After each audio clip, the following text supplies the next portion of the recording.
बिस्मिल्लाहिर्रहमानिर्रहीम। अस्सलाम वालेकुम। Welcome to my channel online remedies.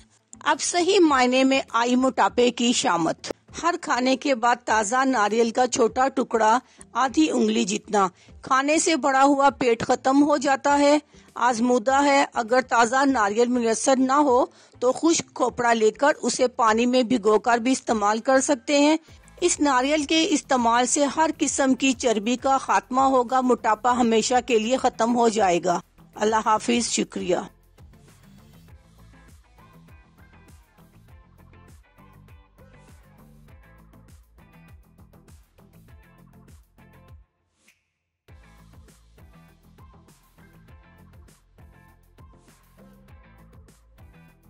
अगर आपको हमारी वीडियो अच्छी लग रही है तो हमारे वीडियोस को लाइक करें और अपने सब दोस्तों से शेयर करें और साथ हमारे चैनल ऑनलाइन रेमेडीज़ को सब्सक्राइब करना ना भूलिएगा।